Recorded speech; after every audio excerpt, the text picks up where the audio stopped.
Hello and welcome back to Strongwoman High's Dash. Life is a mishmash. Today we have very special guest all the way again from Australia. We have Kim Prince joining the show. Welcome, Kim. Hi, Becca. Well, thank you. Thank you for welcoming me there. No problem, no problem. So, do you want to give everyone a brief elevator pitch introduction to who you are, what you're all about for the podcast? Yeah, sure.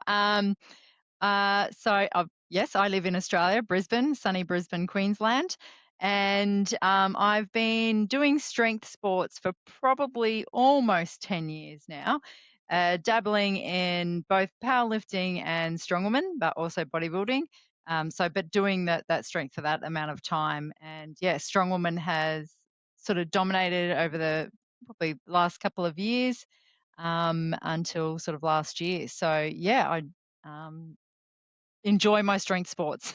Oh, that's amazing. It's a lot. It's a lot to do all three of them. Like, Yeah. which one did you start with first? Like, how did you get into it? First competition was probably bodybuilding, I think, or powerlifting. Bodybuilding and powerlifting sort of started at the same time. I was sort of training as a powerlifter, but / went into then bodybuilding competitively, and have been training sort of as a powerlifter the whole time, really. But Yeah. then adding strongwoman in. Amazing. And what like was the first, how did you get into the gym? Have you always been like sporty and athletic, or did you just randomly do it? Yeah, definitely been athletic my whole life. I've been a gymnast, a trampolinist. I was in the circus as a child, so definitely been athletic for most of my life. But kind of hit sort of that midlife spread, so you could say, and was not happy with my body. Had sort of been out of the gym for a while, and went back and got into shape. Did a challenge, got into shape, and I guess my muscle memory was still there, and some definition from being a gymnast. So Yeah. yeah, my coach then said, "Hey, let's try some of these sports." Amazing. That's so exciting. I need to ask you as well about being in the circus as a child. That sounds so interesting. Tell me a bit more about that. Yeah, so I was in it for about 6 years, I think. So I started at 6, and it's a little children's circus. Shouldn't say little; it's quite well known internationally. The Flying Fruit Fly Circus, based in Albury-Wodonga, which is country regions in southern Australia. And it was great. I mean, I was very hyperactive as a child, so my mother put me in the circus to sort of channel that energy into good. And I did like acrobatics. I did aerial things like trapeze, and I was tight wire was one of my specialties. So yeah, I did lots of balancing, and yeah, it was fun times. Traveled around the globe as well. Amazing. I love that. I'd love to be in the circus. It sounds so much fun. It's just too scary. I'd love to do, those swinging ones, is it called a trapeze? That looks so much Or the fun. flying trapeze. Yeah, that looks really fun. I'd be too scared to do it. I know I would, but I'd love to try. Yeah, and look, fear factor was definitely there. I do have a lot of fear factor, but even in a lot of strong woman events. But just, that's part of the challenge for me. Getting over the fear of whatever it is that I'm afraid Yeah. of is always part of that challenge in whatever I do. Yeah, But good fun. absolutely. Hell yeah, absolutely. What do you do for work? I'm a cardiac scientist or cardiac sonographer, so ultrasounds of the heart. I lecture in it at the moment, so educate and lecture in it. But yeah, have been in clinical work performing ultrasounds of the heart for over 20 years. So Wow, that's heart health so is very cool. important. Hell yeah, I love that. That's so cool. I'm from doing my dissertation at the moment. So I'm doing a dissertation on the PED use in strongwomen, and I've been doing loads of there's obviously a lot of research around I mean, I say a lot. There's not very much research around heart health and PED use, and it's so Mm. interesting. It's PEDs are not good for your heart. They're not good for a lot of things, but yes, definitely not. Even, I mean, people tend to forget how, all the mother drinks and, all those high energy drinks pre-workout, so detrimental to heart health. Yeah, I bet. I had Jenny giving me some Skull Crusher coffees the other day because she gets them from a subscription service and she didn't like them. So I had one of them yesterday, and I'm not a big caffeine person. Like, I have 2 black coffees a morning. That's like my limit usually.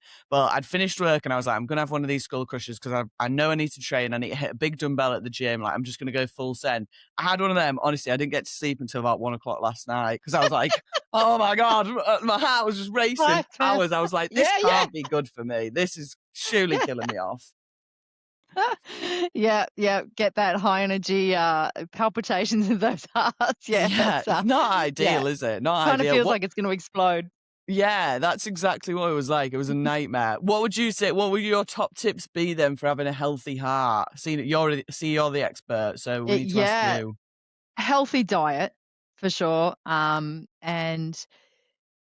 healthy amounts of water. You don't want to overdo it, but you don't want to underdo it either. Try and avoid things like the pre-workouts and things that have the stimulants in them that couldn't cause heart problems. But yeah, healthy diet, movement, definitely walking. So the Heart Foundation of Australia recommends walking or 30 minutes of activity more than 3 times a week, of moderate pace. So you can walk sort of at a pace where you can't sing, but you can hold a conversation. So you don't have to be puffing and panting, but yeah, it's so definitely sort of moderate physical activity. If it's minimum just walking, minimum 3 times a week, but more if possible. But yeah, healthy diet, heart healthy diet, which is lots of fruits and vegetables, of course. And of course, we all need our protein, especially a strong woman. We definitely need our protein. And even carbohydrates. I mean, the brain needs carbohydrates for sure. And we also need a certain amount. And everyone's different with carbohydrates. I know I can't take complex carbohydrates very well, but I still have fruit, which is, your natural sort of fructose. So yeah, 100%. No, I love that. That's great advice. And I totally agree with you. I think carbs have been they've been made into the enemy for a long time, haven't they? And they're actually so important. Like, I love carbs, and I do a lot of I'm training for ultra at the moment, so my biggest thing is just eating as many carbs as I possibly can. Because that's the bonus I get with if I have to train for it, I need the bonus of carbs. But take the lap them up. 100%, yeah. But it's crazy how demonized they've been, and actually how important they are, and how fucked up you can get if you stop eating carbs. It's detrimental to all nearly all your systems in your body not having carbs. Yeah. And you still want to feed that muscle growth as well. So, it does add to that. So, yeah, as I said, everyone's different with what they can tolerate and what type of carbs they can tolerate, what type of foods they can tolerate as well. So what works for one person is not going to work for another, but it's finding that balance and not totally eliminating something. Yeah, 100%. Right, well, let's get into the actual podcast then and get into your Strong Woman highs, shall we? Sure, absolutely. Definitely making natural worlds or championships. I think that was 2024. I did that, making that, and then podium finish on that. Was just amazing. That was probably one of my biggest highs over there. But just that, and to see a big high over there was the camaraderie. I did compete in masters in worlds, and we had the biggest, the women's masters was the biggest division at the year I competed at Natural Worlds, which is amazing to see these natural masters women getting out there and showing the world how strong we can be. So yeah, that's sort of definitely a really good high to see. Hell yeah. Yeah, that was the one that was in Galway, wasn't it? Yeah.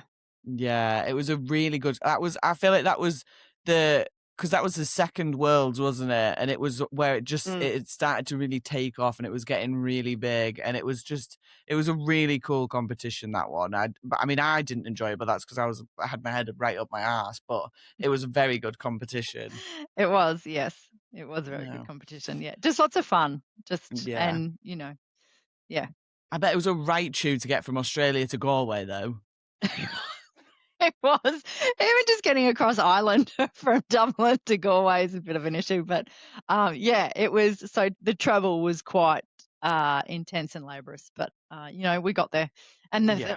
it was meant to be summer in Ireland too, and it was freezing cold, absolutely freezing cold. I was going to say, Irish summers are not going to be the same as Australian summers at all. The furthest from possible. No, not by any means, but we deal with it. Yeah. We deal with what we're given. That's part of it, isn't it? 100%, yeah. But yeah, I totally agree. Galway is like, I think probably one of the hardest places to access in Ireland, to be honest. It's such a shit. Every time I'm like, oh, I'm going to go to Galway, I'm like, this is going to be a nightmare travel. I don't For a think I've ever major got there city, yeah. smoothly. Yeah. It's not accessible at all. But yeah, no, it was a good comp, that one. So what was your, like, are you planning to do natural worlds again, or what's your like competition plans now moving forward? I would like to. I had sort of planned to do that last year, but I made worlds for powerlifting, so kind of focused on that. I thought maybe I'd better focus on one sport instead of three or four, um, which I don't really gel with. Um, I would like to. Again, we've only got sort of one pathway from Australia into natural worlds, so it's kind of is that going to match up with my competition program? But this year I'm sort of focusing on bodybuilding. So yeah, the naturals might, and again, it depends where it's going to be held. Yeah. It's just, yeah, where does it fit in? Can I get it there? Does it fit in the calendar? Yeah, 100%. I know for this year, because obviously it's in Scotland this year, isn't it? In Paisley, which is Yeah, I think just so. Yeah. a strange place to have it, but okay. And I've had, because I was gonna do it, like I did UK's to qualify for it, and then the events have been released, the weights have been released, and I'm like, this just looks shit. Oh You know? no, does it? I haven't even seen the weights actually. What are they? Yeah, Or the events? it's not crazy. It's not like it's heavy. It is heavy. I can't remember what the events are. They're that bad. I've just not really paid attention to them. I'll try and find them now. But yeah, it was one of them. I was like fully like, yeah, I'm gonna do this. I'm definitely gonna do this competition. And then the events started to get released, and I was like, I don't like the look Mm, of these. These aren't my mm, events. And I feel like if you're mm, doing natural like worlds, it's not, maybe for the first couple of years that you compete in, you go and do it for fun, don't you? And you go and do it for mm. experience. But as you progress through the sport, like I don't go to comps like Worlds for fun. I go there Oh for God, no. you go there for the I go there title, don't you? Yeah, you go purpose. Absolutely. 100%. And if you look at a comp and you think that's not really my sort of comp, like that's not, I'm going to struggle to train for that. That's going to be difficult for me to win. Mm. Then I think, no, I'm not going to do. It's a very expensive thing to go and do Yeah, if I know I'm exactly. not Yeah, going to yeah. win. Just for shits and giggles. Yeah, like, I'm not doing that. I'm just not doing No. that. Yeah. So, nah, I think I've Or, decided I'm probably not. yeah, or if you're not, 100%. Like I made OSG one year, and as a natural athlete, to make OSG, is a feat in itself. Yeah. But I was not 100%. I had a plantar fascia tear, so I was not, and there was like 3 carry events or something. So I just thought, I can't go. I can't spend that money. As good as the experience it would be, as I say, for shits and giggles. I just couldn't. I'm Yeah. there for the title, so that's, if you want to go for that, absolutely, go for it. That's absolutely amazing to go for the experience. Yeah. My experience is, yeah, I want that title, so Yeah. I'm a bit 100%. selfish. Yeah, I am the same, and I think it's not selfish. It's just how you feel, like where you are in the sport. I think because like my plan is I'm still going to go. Like it's only in Scotland, so it's a couple of hours drive for me, and there's loads of people going that I want to go and see. So I'll go Mm, and help load, or I'll go and help like commentate or something, or I'll go and just make myself useful. But I don't want to do that comp because the events don't suit me, and I don't want to train for it, mm, which is mm. the And hardest thing. that's a big thing, because if you don't like what you're training, you're not going to be going in at it 100%, are you? Yeah, So, absolutely. And life's too short to do things you don't want to do. So exactly. I'm I done. think I think we do enough of that in as it is, really, with to Exactly. make Yeah. yourself go to the gym every day. It's not, I Yeah. don't want 100% go every day. So Nah, absolutely not. Being an adult's hard enough. Like, we don't need to make it yeah. any harder. But anyway, I've got the event. So the event's a axle squat.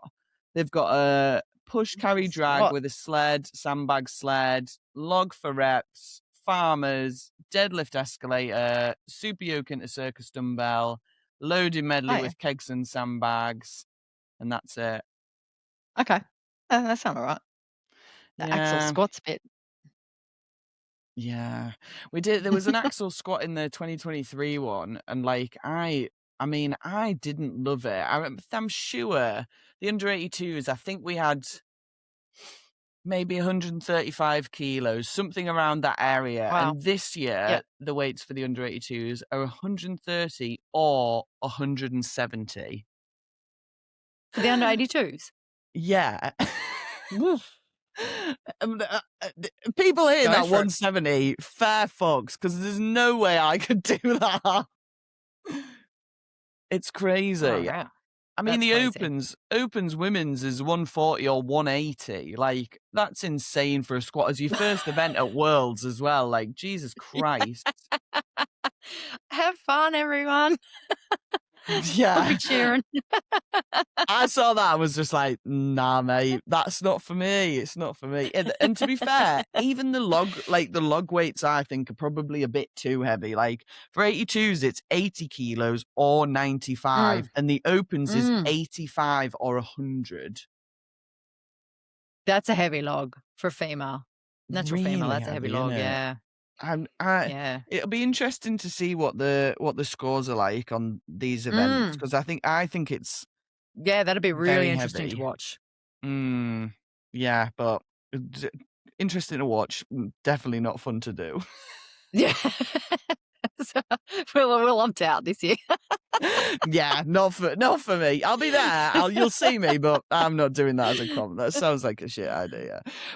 Yeah, so there was another thing I wanted to ask you as well is how do you manage training for all 3 sports? Like, I'm assuming you train one at a time most of the time, but you must do a little bit of carryover training, like, between the 3.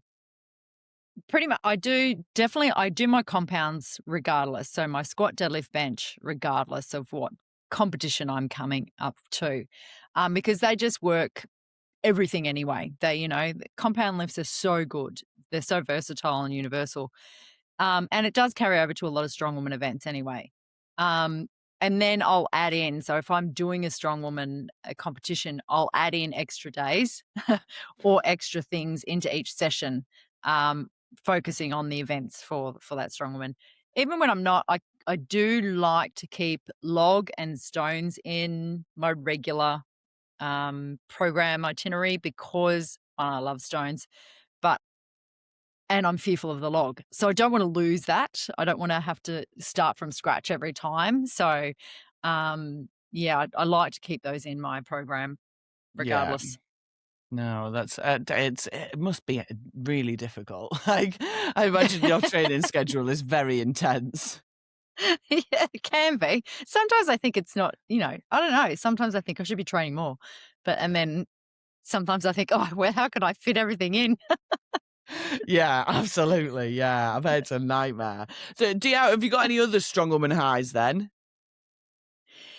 Um, Look, I guess anytime you compete, anytime I sort of get like a personal best or even, execute something really well. Like if I've been worried about something in log, especially, and I execute it really well. Like I actually think log at Worlds, I executed really well. I was so happy with how my log went. And the logs were wider and, I was scared, pretty scared of them. So those sorts of highs I think are really important to accomplish, to acknowledge to yourself as well. It doesn't have to be a win. It doesn't have to be a PB, but those sorts of things, like I executed that really well. I was really happy with that. Those sorts of things are really important, I think, for people to really acknowledge for Yeah, themselves, 100%. Yeah.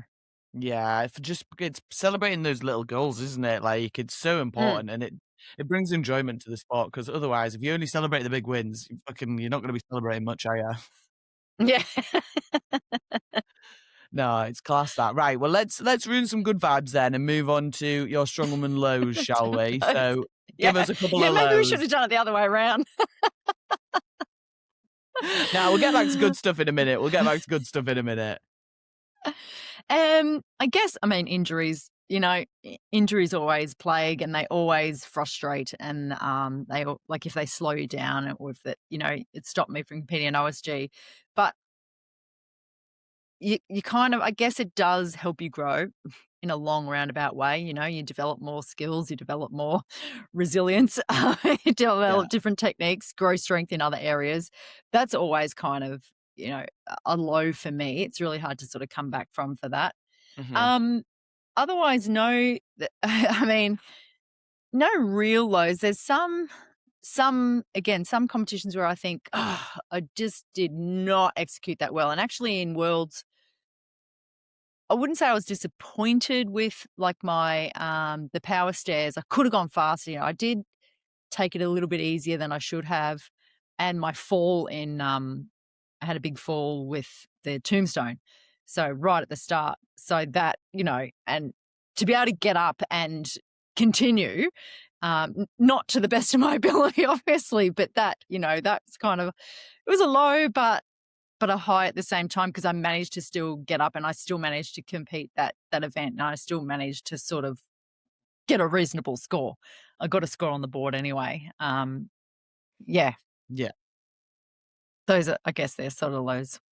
Yeah, yeah. No, it's understandable. I do think it's that when you've come off an event, isn't it? And you're just like, oh fuck, I should have tried way harder with that. Like it's just the worst thing in the world, isn't it? And you're like, It is. if I wish I had a time machine for those moments just to go back 5 minutes, redo that, go a bit harder. Like it's disappointing, isn't it? It is. Let's go back. We'll talk a little bit more about the injuries then. So how, like, what the injuries that you've had that have like held you back, and how have you sort of gotten over those and moved forward with them? Um, uh, yeah, a couple of years ago was the plantar fascia, torn plantar fascia. So that takes a long time to heal as well. It's up to 12 months to heal. I've had a ruptured Achilles. I've had torn calves. I've had constant back issues. This last year was constant back issues, and like 3 months out from World's powerlifting, I could hardly lift a deadlift. So they just, they can be so debilitating. Shoulder injuries, you name Yeah. it, sort of. I've had it. Yeah. And yeah, 100. you just got to adapt and get treatment. Look after yourself, get treatment, and adapt. Yeah. Yeah, what else can you do? Yeah, that's exactly it, isn't it? It's so difficult. And I think training round injuries is like the biggest thing that I say to people nowadays is just like, don't actually stop training, because people love getting an injury and then just stop completely everything that they're doing and then No. feel worse. And you're like, Yeah, no yeah. shit. And you're basically starting from ground zero again, and you don't want to lose what you've sort of gained. So yeah, definitely keep training what you can Yeah. safely. And yeah. Yeah, absolutely. What does a training like week look like for you then at the moment? Like how often do you train? How often are you in the gym? Because I imagine your job's quite like takes up a lot of your time as well, does it? Yeah, it does. At the moment, I'd be in the gym 5 days a week. And then on my off days, I'm doing either running, cycling, swimming, um, something, because I'm bodybuilding. So I've got to get that cardio up as well. So, or walking, like I'm trying to walk every day as well as a gym sort of a workout. But yeah, 4 or 5 days usually in the gym. If I'm strongmanning on top of powerlifting, then it's 5 to 6 days in the gym. Bloody hell, that's a big training schedule. That big training schedule. And how do you find the dieting for bodybuilding? Because this is something I always say on the podcast: is I couldn't do the dieting for bodybuilding. I'm just not motivated enough to do it. Like I've not got enough discipline to do it at all. How do you find that part of it? It's definitely not easy. It's definitely not easy. And I think the older I get, I don't know, it's getting harder. Weight loss is getting harder the older you get. And yeah, sticking to those, that diet, that lower calorie.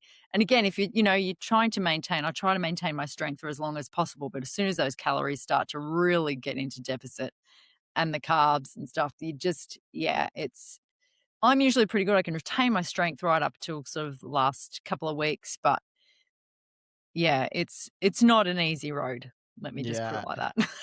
Yeah, I'd say about especially as a natural athlete as well, because natural bodybuilding is like next level difficult, isn't it? Like I know obviously peds make a fair bit of difference to muscle mass, and obviously there's stuff that you can use that helps your diet in as well. But doing it Mm, natty is mm. like surely going to be more difficult because you're working like your body's Yeah. going to try and work against you, isn't it?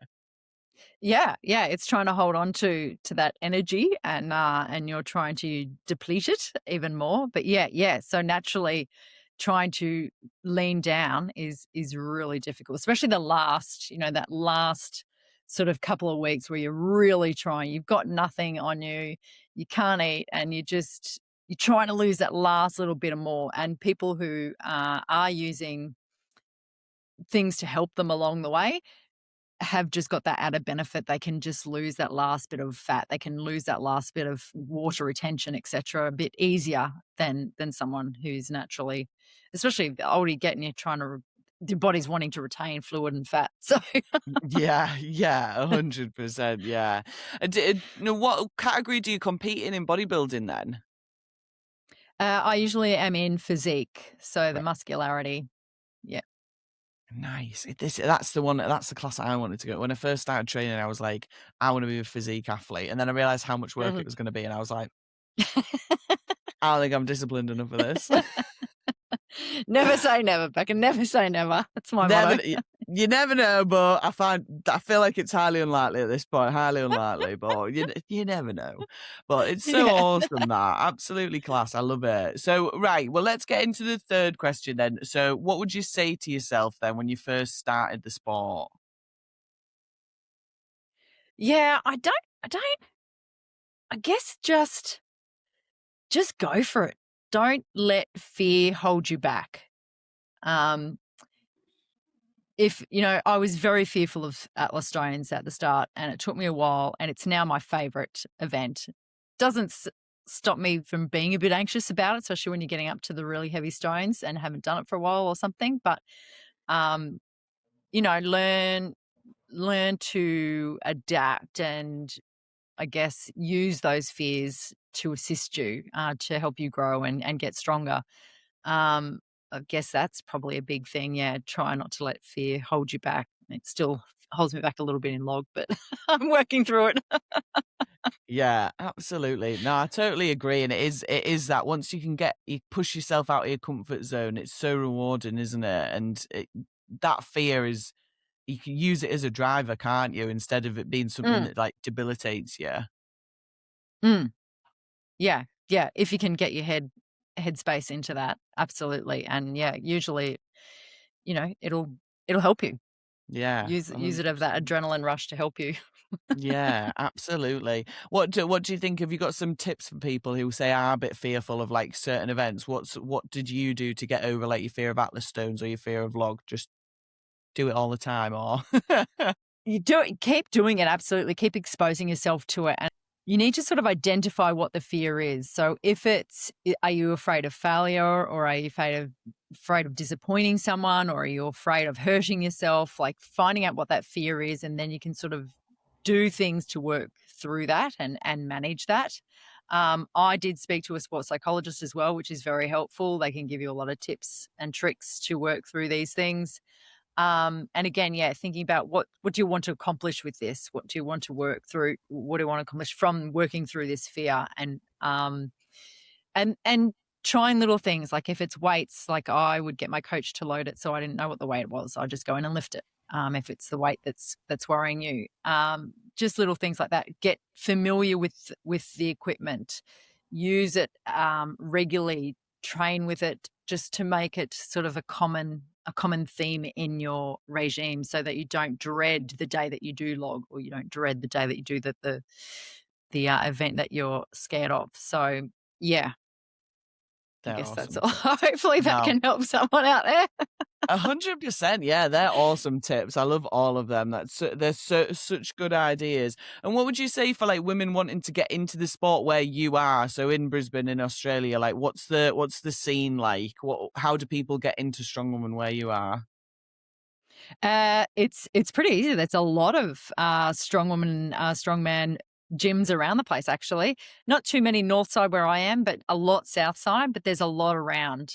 Yeah, just look up strongman, Google strongman gyms or strongwoman gyms around the Brisbane area, and there'll be definitely some. Or contact me. Feel free to contact me. I can put you in touch with anyone in the area that you're in. Hell yeah, hell yeah, yeah. Because I've just seen the Strongwoman Australia. There's a Strongwoman Australia Instagram page as well, and they've just followed Yes. like a couple of my pages and started posting and stuff. And I was like, hell yeah, like I love stuff like that. Just easier access ways for women to get into Strongwoman is like just the best thing, especially in like just different places. Like England's easy because there's loads of us now. Like there's There's loads. hundreds of strongman gyms. Like there's one every you throw a stone and you lit one. Like there's they're everywhere. But like where it's a bit out there and a bit more spread out, like it's so important to try and still build that community. But the Australia community looks sick. I'm desperate to come out and visit. Yeah, it is good. Yeah, it's class. Absolutely love it. Right. Anything strongman related, strongwoman related that you want to bring up before we move on to the final part of the podcast then? I don't think so. I guess I was sort of, you could think about some controversial things, couldn't you? Like because I do powerlifting as well, and I see the differences in the structure and the way the competitions are run and the way the organizations are run, etc. Not saying one's better than the other or anything like that, but you sort of look at even judging, like judging in strongman. It's kind of like, should we Yeah. just grab someone off the street and get them to judge? Yeah. Or powerlifting, we have qualified, judges that have sat a course and done their qualification. And I guess that's something that strongman could consider for consistency throughout the sport.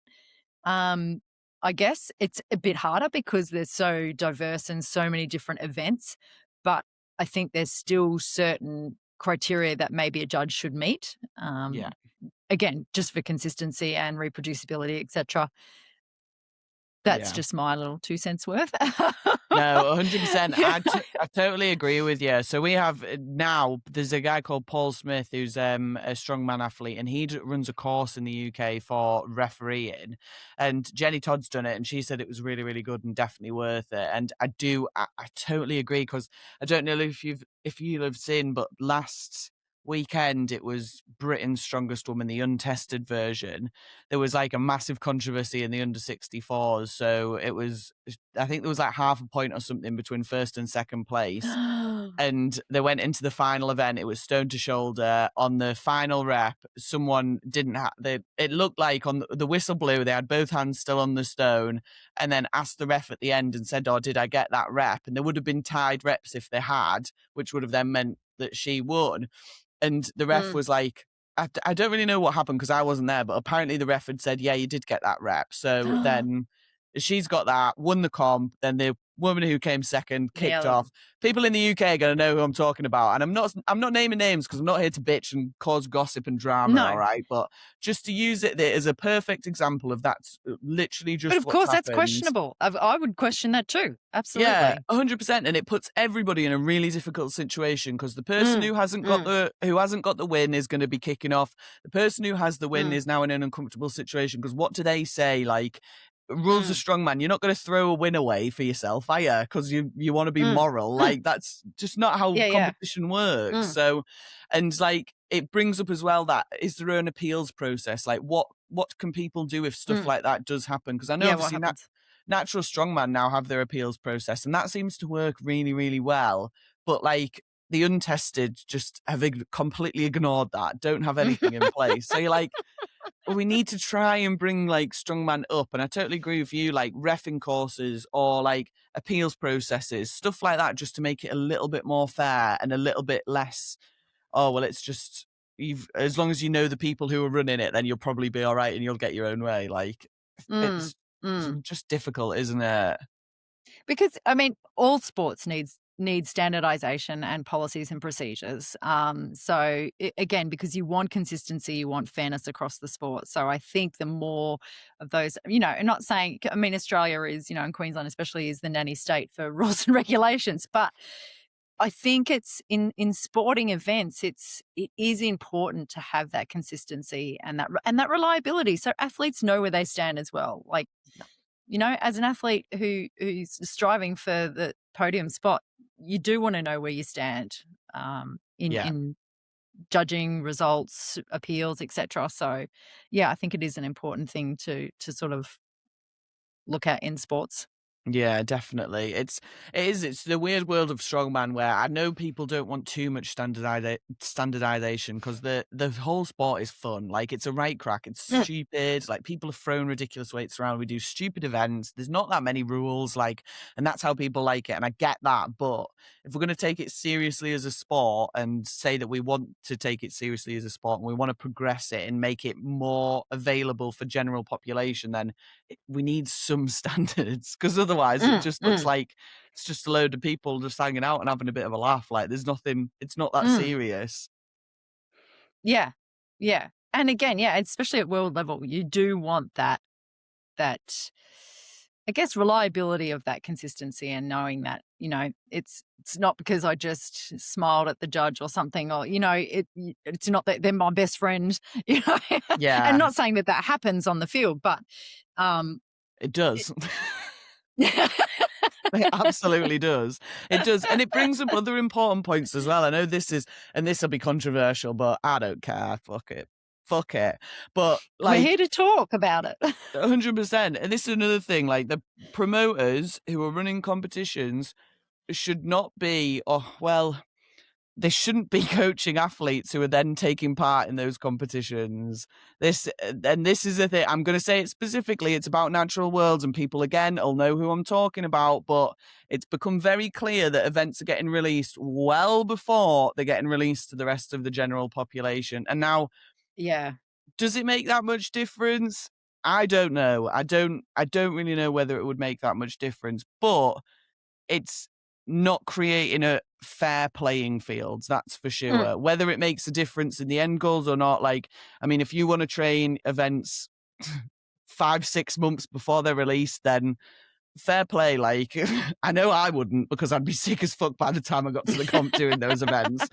But right, you got to think it could definitely have an advantage, couldn't it? You know. exactly, especially for things, and I know it's been mentioned on Instagram before, especially for things like squats, like back squats, something that people don't really train in strongman. Like I've not trained a back squat in, I don't, probably since 2023 when it was in Worlds the first time. And Austria. like Mm. people who will have known that that was in and have been training it ahead of time will definitely have an Mm, advantage with that. mm. And So I guess the same goes yeah, for testing as well. yeah. I mean, the drug testing again, it's another really difficult area, isn't it? Because they've obviously got that rule now where it's like 3 years clean. There's people who like I don't know, maybe abuse that rule a little bit. There's random urine tests, which again are not the greatest test for sort of PD Mm. use and that type of thing. It is very much based on a goodwill gesture, isn't it? Of yeah, these people are telling us the truth, but again, like it's difficult to make anything completely fair in life, isn't it? Life isn't fair. Oh, absolutely. Again, but if you sort of have a policy in place or procedure, like, yes, okay, you will have like, and I'll use bodybuilding as an example. We've definitely got random, they can say we do random. I don't know how often they do random tests throughout the year. And they can definitely do, like, they'll say podium finishes are definitely all drug tests, regardless of who's running the competition, regardless of who their friend is or who they know, if it's their athlete. Even more reason that they should be drug tested or whatever. And, you know, I'm not saying that this should be for strong women, but we would have lie detector tests as well. So in bodybuilding. So, you know, that, and now there's hair follicle testing as well, which is a lot more accurate than urine testing. So I guess it's not, Yeah, it's kind of like pick one rule and let's stick with it and follow it through rather than, yeah, are we going to, you know, what rule do we follow or what rule do we implement in this competition or what rule do we implement in that competition? Like, yeah, I think there's still a little bit of disconcordance through with those types of rules throughout the world, I guess, and consistency as well. So yeah, yeah, I don't know. Again, my opinion and my but yeah. I'm a Same. pure No, natural athlete, so it's Yeah, this is the thing. I think it's really difficult, and the problem is, especially with the drug testing, is the cost. And I'm aware that the cost is Yeah, crazy. And I mean, the Natural Federation already, which like doesn't I help. know that they do. Yeah, it's an expensive federation as it is, and like that for them to get more testing, it's going to be even more expensive. And obviously, we don't want that as a sport. It's going Mm, to make it nearly inaccessible for people. So yeah, mm. it's trying to find that balance, isn't it, of where it's fair and we're getting enough drug testing, but also it's not making it so expensive that we can't actually take part anymore. Yeah, yeah. But Yeah, it is. Yeah, the world of natural. It's hard. It's really hard because it does, and you understand why everyone sort of goes to the non-tested because it's. I guess it's a lot easier to when there's no rules and regulations around drug testing and the the NADA sticking to NADA policy or something. So it's yeah, it's very hard to run yeah, a pure sort of natural type of competition. And yeah, they'll need to stipulate rules like, yeah, if someone has been clean for 3 years, okay, cool. All right. But you need to agree to be tested on if you're a podium finish or, yeah, whatever the rule is that they set, that's fine. If they set those rules, then okay, we abide by those rules that are set and then that's kind of just understood yeah, by yeah. everyone. Yeah, absolutely. I feel like we've bashed natural strongman a bit there. Well, I've bashed natural strongman a bit there, but I will say that the federation No, is very I good. love natural strongman. I love it, and I love Yeah, where it's going. It's just, it is hard. It's so hard, and hats off to the organisers because I don't envy them at all in trying to keep this hard world going. But please do, yeah, because us natural athletes, there's not many of us out there. So, and even those who have used in the past and want to be, compete natural, excellent. Okay, come on yeah. over to the good side. I say that lightly, but do you know what I Yeah, mean? Like it's excellent. Come on over but it's hard. And yeah. again, I hats off think to the organisers. Please keep going because yeah, they do a really good job, and I think it's good to have a really solid natural pathway now that's like mm, mm, reliable and it's heavy and it's like it's not this sounds awful, but it's not embarrassing because I feel like the old natty pathways used to be almost a bit cringy, like almost a bit like, oh god, oh you're a natural athlete, like just mean you're weak as piss, and you're like, no, no, I'm not, I promise. Whereas like the natural strongman now is like that's a sick federation. Like it's a really yeah, cool yeah, one, it's and they've done fantastic. And when it yeah came into Australia, I was like, yes. yeah they've done really good things for the natural side of the sport. So while I'll definitely always have constructive criticisms for it, I do support it. Mm. The- Oh, and look, and that's sport in general. There's no perfect running of any federation or any discipline or any sport. yeah, Nothing's ever perfect. There's always things we can learn. There's always things we can try and improve on. 100%. Yeah, That's totally life. agree. And that's life. That's life. On that note, then, right, let's move on to the final part of the podcast. So, this is our silly goose section. Silly goose. It's silly goose time where our lips get loose and our minds run free. Silly goose. It's silly goose time where we chat a load of shit that's of absolutely no use. It's silly goose time. So, first of all, do you have a silly goose that you would like to bring to the table? I don't know if I do. I was thinking, what question could I ask? I don't know.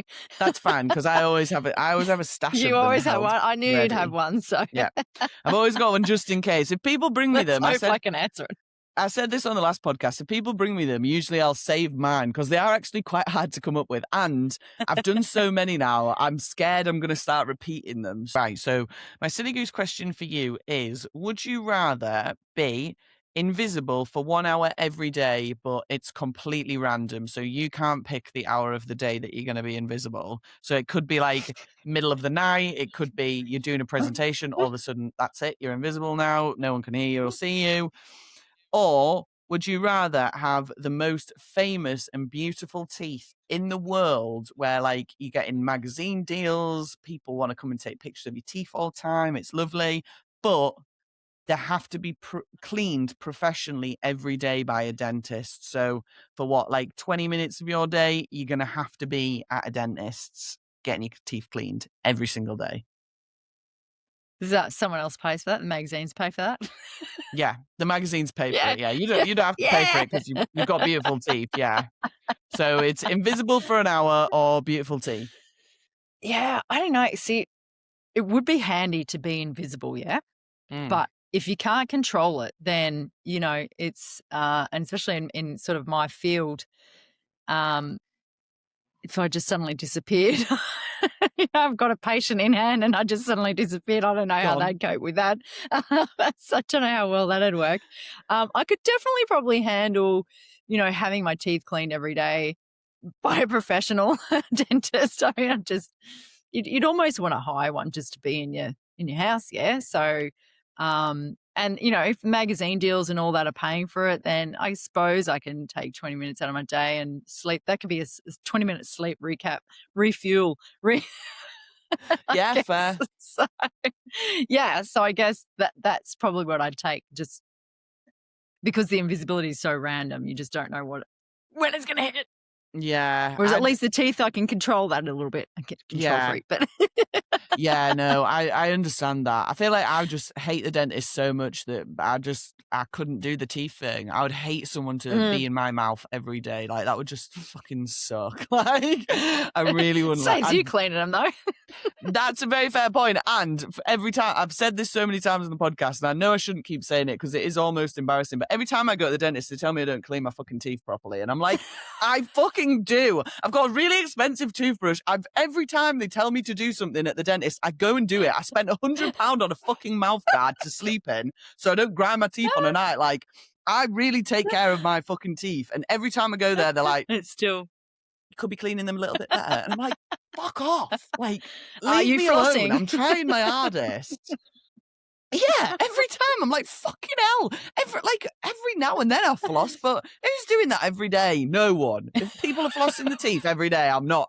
I don't buy it. You're full of shit. You're lying. No. And yeah, so if someone could do that for me, sweet, okay. Yeah, Cool. yeah. I'll give you that. I think I'm just too anti-dentist. I've really been riled up by them. the last couple of years, they've just pissed me off. So yeah, I'd take the invisibility and just hope for the best. Okay. I'd try and probably track the hours and see if there was, like, after surely a year of it, there'd be some sort of pattern emerging where you algorithm. could be like, you could Work be out like, the algorithm. I can see what the trigger is or something. Like, I can work this out now, and like you'll know when it's going to happen. But it would, and sometimes as well, it's going to be useful, isn't it? Because every now and then you're going to be in an awkward situation or something that you don't want to do, and every now and then in your life you'll just invisible, out of the situation, gone. Doesn't matter. You can go do what you want now. You might go,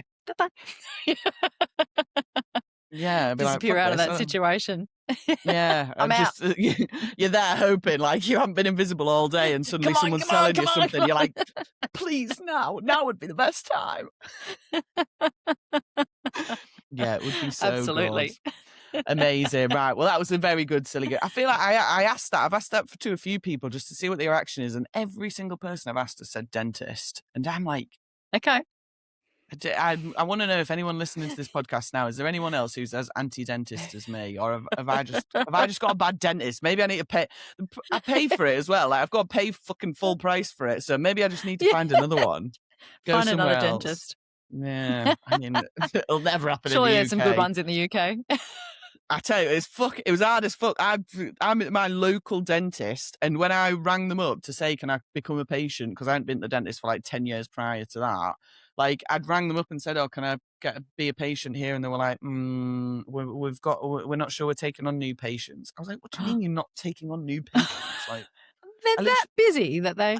Yeah, I live 7 minutes away from this fucking dentist. Like, you can't not take me on. That's fucking ridiculous. Where am I going to go? Like, fuck off. So maybe I've just got a bad dentist.